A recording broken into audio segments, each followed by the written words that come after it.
This is the Financial Sense News Hour with the president of PFS Group, Jim Poplava. Since 1982, PFS Group has offered asset management and educational resources that have helped investors build, maintain, and preserve their wealth. Now, here's the Financial Sense News team, Jim Poplava and John Leffler.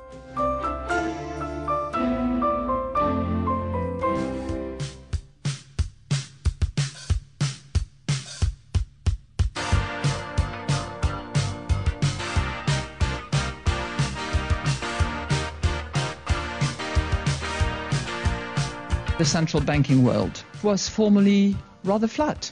The moments of high pressure, but higher excitement, I should say. I was actually going to revisit our traditional thinking about central bankers. No, they are not boring men in grey suits. They are capable of changing, and they're even capable of not being men. Many central banks have very active monitoring programs to try to be on the lookout for what will cause the next crisis, hopefully many, many years in the future. We need to re-examine, refine and modernize our policy advice on monetary policy and central banking. Yet this is a task that is too large for one single institution to undertake alone. Never lecture the bankers. Never. And of course, we continued lecturing a little bit the banks, but nevertheless, we were in difficult grounds. Central banking has suddenly become a very exciting sport. So much so as to attract a global audience. And Janet, you would be very surprised to hear that actually whenever you give a press conference in this institution, you have a group of total aficionados who get together in front of the screen, watch you with great impatience, and I'm even told that they bring coffee and popcorns.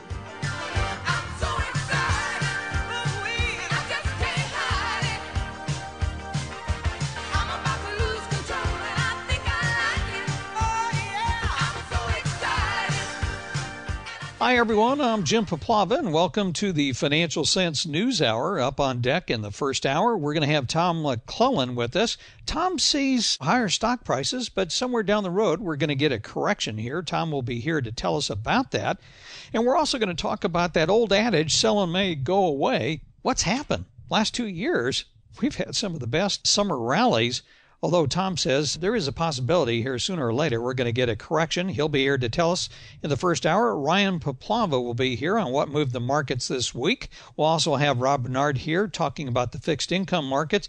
And, of course, Eric Townsend will be here, and we'll be talking about what's moving in the commodity markets. And, you know what, a lot of stuff to talk about, and all of that coming up in the first hour. And I'm John Leffler. Hope you're all having a safe and sane 4th of July weekend here. You know, we've been talking recently about the old normal versus the new normal involving inflation and oil. We discussed oil quite a bit on last week's program.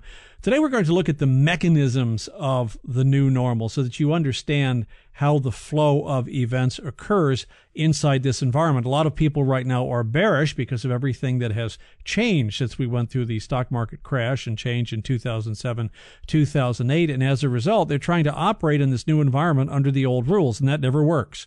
So we need to examine the new rules and the new flow of events in the event that things are tied into cycles. So we'll do that for the big picture today. And also there's a lot of discussion about whether or not there'll be a major blow-off in the market and a radical change, once again echoing the sentiments of the past. Probably not. Probably we will see some corrections in the economy and a correction in the stock market looking later in the year. But after that, stocks again would head higher. We'll examine exactly why that is and how that relates to monetary policy. All of that coming up today on The Big Picture. With everybody watching the World Cup over the last week, Ryan Poplava, it looks like a goal for the markets this week. Great start to the third quarter. And in summary, what would you say drove the markets this week? What's your analysis? Hey, John, there were a number of economic releases that the market paid attention to. It's the first week of the month where we always get the jobs reports, ISM numbers, and, especially the auto sales and healthy global purchasing managers index numbers this week. And, of course, the ADP private payrolls Wednesday was a slam dunk. And the BLS, the Bureau of Labor Statistics jobs print on Thursday, that was an increase of about 288,000 jobs, which was a home run. So I think we hit every sport there, did we? This this was never mind. Go ahead. Well, this was the fifth month in a row to have a print above 200,000, and the unemployment rate dropped to 6.1%. It was about 6.3% last month. And it wasn't due to the participation rate this time dropping, which it actually held steady at 62.8%. John, the overall trend in the labor participation rate is down, has been down for, a couple of years now. But it will be very interesting if this indicator has finally bottomed. And if you look at it over the past, 5 months, it's been holding relatively steady. And that's been the biggest source of pushback on economic recovery from the bears. So if we start to see that thing start to climb, what do we have left to complain about? Yeah. What about the unemployment rate dropping? I know President Obama was out talking about it on Thursday. Is it time the Federal Reserve finally take the punch bowl away from the economy? That was the fear. If we saw the rate drop significantly below 6.3%, the Fed's projections on the unemployment rate have already been reached, basically. They predicted we'd see between 6 and 6.1% by year end. We're here now. So do they start to move up their Fed funds timeline? That was something that the market was, listening in on to the data. And I don't think so yet, because they don't base policy on just 1 month's worth of data. I remember January's policy decision, given the harsh winter, no pause in the taper. As they've mentioned before, they don't just look at one indicator itself, but all of the factors that contribute to the overall employment situation. That's at least what you've heard them say in their policy decision statements. And, like wage growth, that's still below average and actually dropped slightly here on the annual rate for June at around 2%. The average annual wage growth peaked around 3.6% in 2008. So, just to put things into perspective for our listeners, we've been stuck in this 2% range since 2010 on average. And, the overall thing to note in the jobs report on Thursday today over the last several months is that local governments are actually adding again all year. And recall that the big deleveraging event we've been seeing in the jobs report for years after the recession has been in government jobs. They've been deleveraging. State revenue fell off the cliff. Then we had sequestration. That hit the sector hard. And it used to offset any gain that we would see in the private industry. That's not the case anymore. Federal jobs creation is still weak, but they've seen a big pickup in local governments in 2014, with recently about 24,000 jobs were created in June. Well, as a portfolio manager, let's zoom out a bit here. What do you do with a week like we had this week? And granted, it's a short week anyway. I mean, are you trimming now? The overvaluation and the stock bubble calls continue to surface. We continue to hear those. What are you doing in this situation, anticipating what might be coming? Right. As Buffett would say, he's always looking ahead where the puck is going to go. And you always have to look at that. You look ahead, where are things going to go in the market. And, I've been fully invested for clients since February. I put out a webinar based on April's data on May 6th that was bullish. And, I believe we're in the sweet spot right now for the market. Stocks don't begin each day wondering if we're going to have good news or bad news. It may feel like that. And, I'm asked here to come on the show every week to talk about what drove the market this week. There's a fundamental narrative that hasn't changed over the last 2 years. We have been and continue to be in a secular bull market, and the technical trend for the market is sound. We had an 8% correction in January to February, and, we consolidated sideways for 5 months. What more can traders want? Everyone always talking about we need to have a 10% correction. We need to have a 10% correction to get back in. We just consolidated and we just broke out in June. So, right now you do what is responsible. Trim positions that have gone parabolic to the upside, or add to new positions that are just now beginning to break out. It's a market of stocks. Buy pullbacks. And, I put a large number of smaller portfolios in mutual funds when you saw just that drop off of the ISIS news when the market woke up to Iraq a few weeks back. used that pullback and I bought a whole bunch of mutual funds on that day. You see also the materials sector, and not just in steel stocks, which are doing well, but also in gold miners.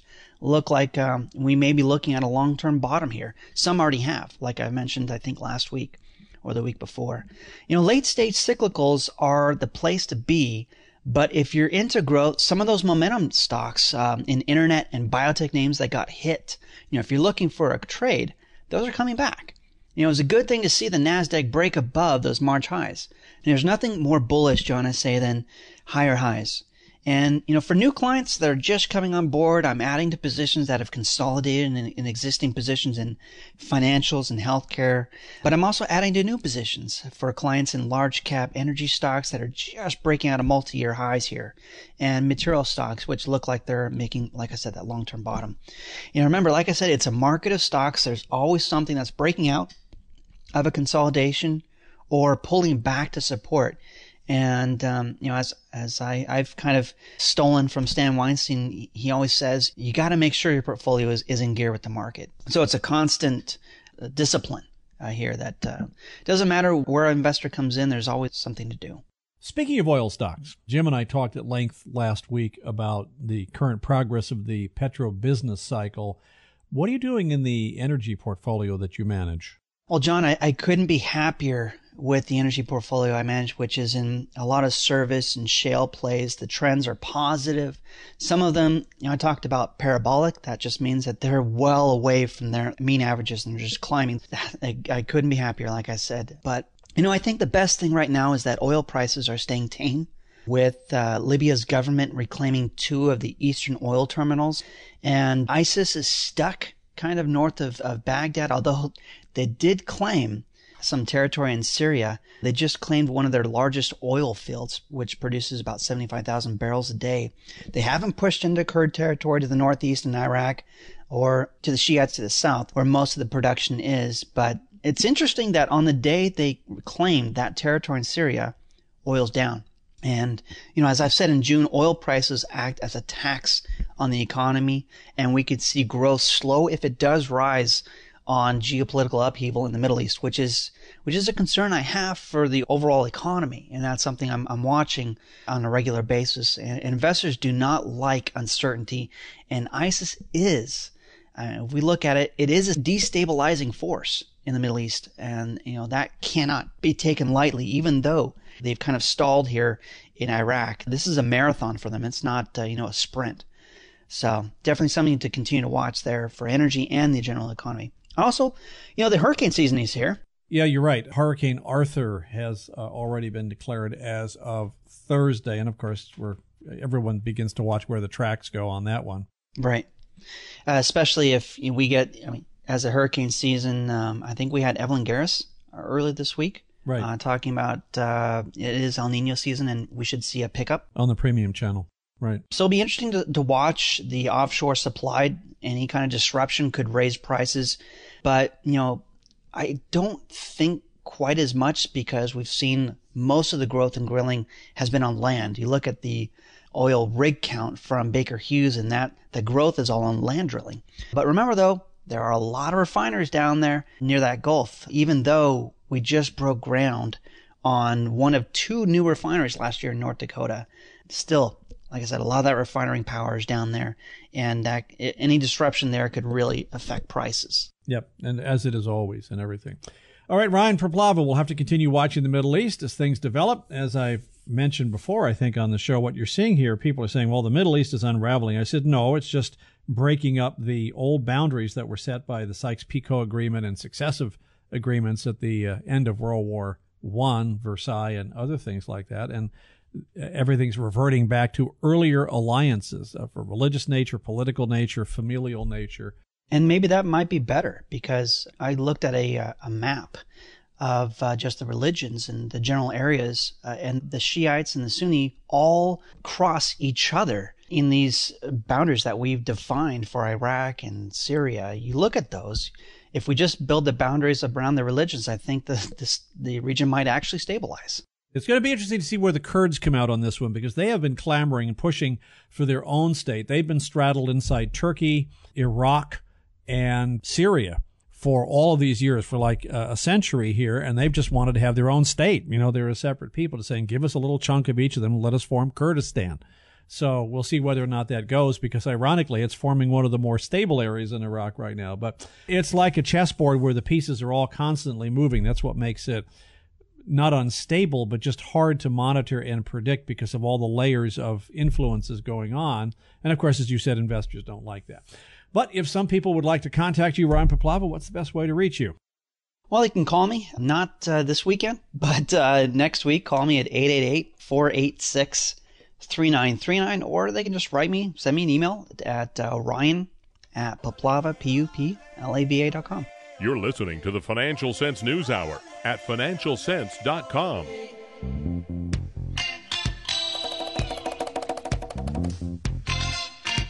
Yes, sir!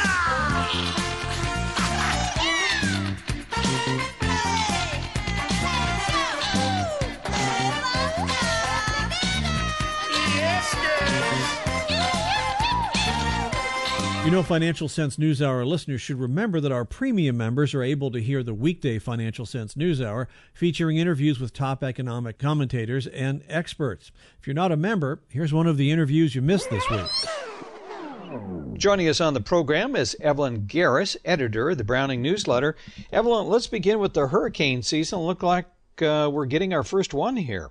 Yes, it does. And it's actually right on time. We've had a El Nino conditions developing in the Pacific, and typically El Nino weakens the hurricane season here in the Atlantic. It creates huge overhead winds that tend to shear the tops off of hurricanes as they develop in parts of the tropics, including the Atlantic. Well, we just recently saw the El Nino conditions weaken, and boom, when they weakened, Arthur developed.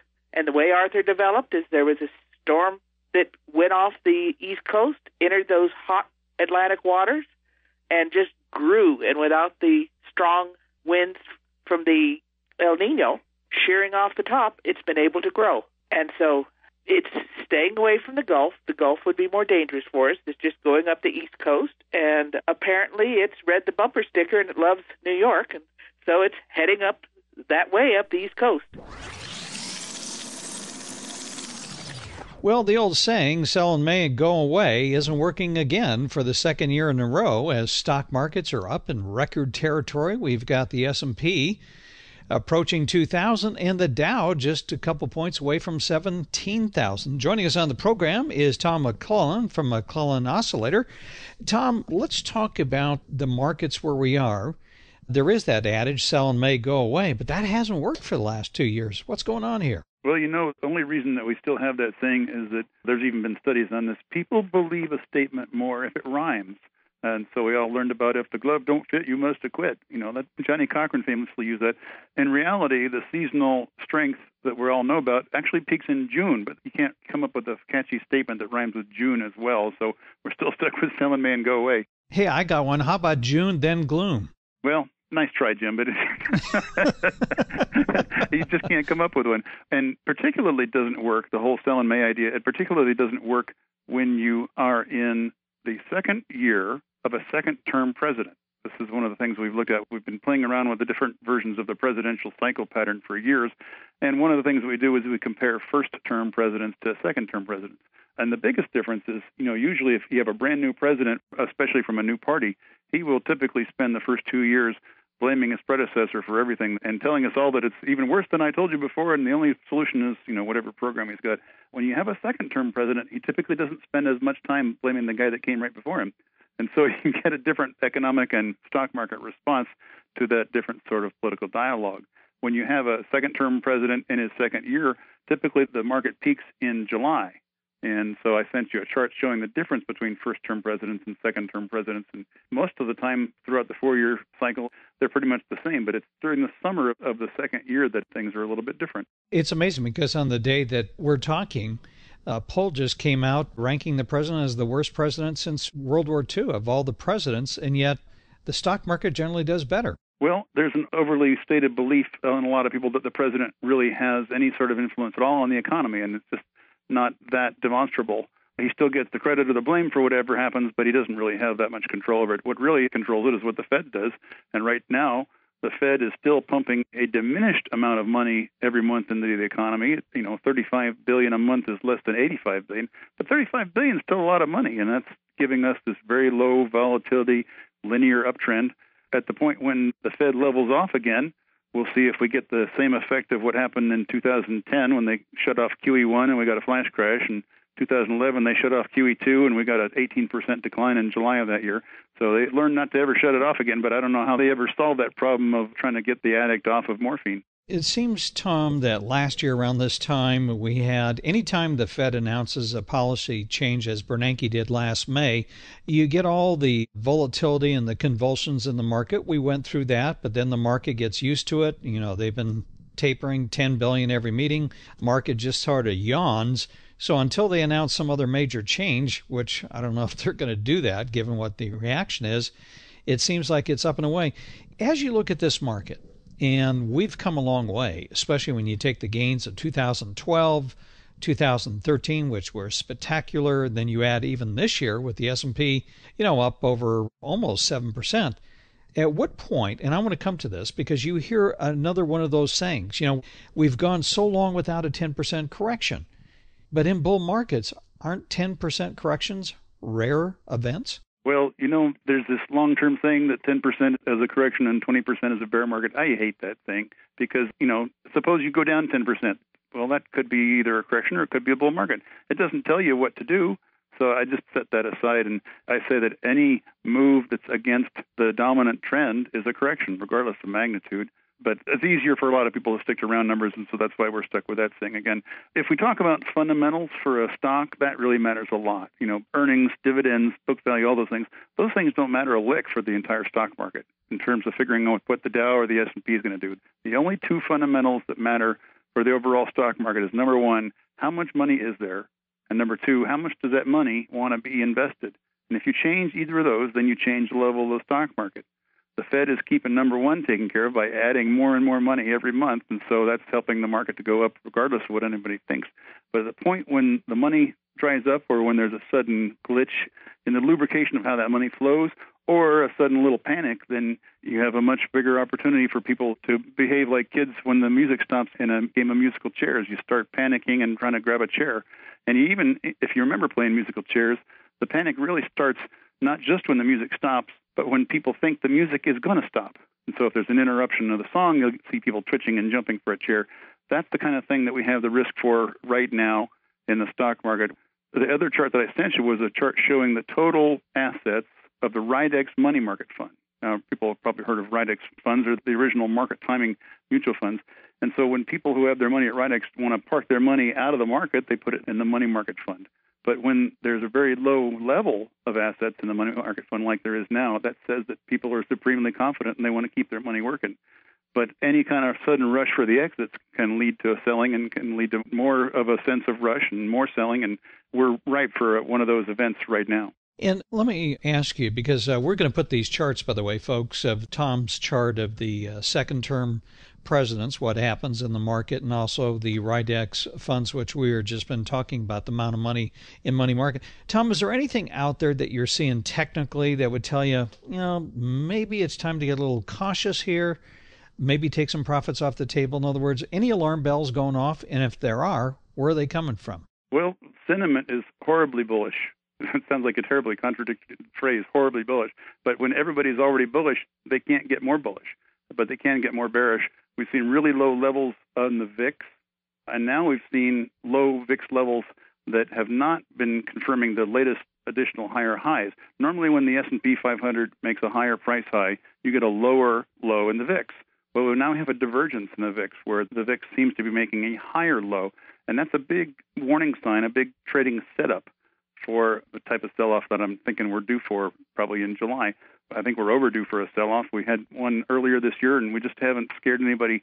They've forgotten how to get scared. I think the market's going to reintroduce them to that, and we'll get people saying, oh, finally, it really is a bear market now, and they'll have all sorts of reasons that they invent for it, but we just need to reintroduce worry, and that's a good thing, to keep people acquainted with the idea that, yeah, you can lose money so they don't get overambitious and get into an internet bubble situation like we saw in the year 2000. You know, that's healthy too, because if you take a look at, I'm just thinking of the late 90s bull market, and I can remember, Tom, in 97, we had the Asian crisis. We had a 7% correction in a single day, then we went up. Fast forward to 1998, we had the Russian debt default, long-term capital management. That was another 7% in a single day, and it was like people just shrugged it aside and poured money right back in. So it seems to me, and I'd like to get your opinion, that the market has been acting rationally in the sense that you got a big correction in the overblown sectors, the Netflix stocks, the Teslas, the momentum stocks got hit hard. You had a rotation into value stocks. So it seems like the market is acting rational. At least that's the way it strikes me. It is, when you consider that the Fed is still printing money, and that's the number one bullish factor for the market. But when you get any kind of condition in the short term of too linear and too calm of a market, you got to get some kind of scare to reintroduce risk. But yeah, I don't look for a bear market anytime soon. In the leading indications we follow, and I've talked about it, it's on a chart on the homepage of our website. If you look at what crude oil prices were doing 10 years ago, that tells you what stock prices are going to be doing now. And 10 years ago, crude oil prices were still in the middle of a long bull market leading up to the 2008 top. So spring forward 10 years. Stock prices are in a long bull market leading up to a top due in 2018, plus or minus.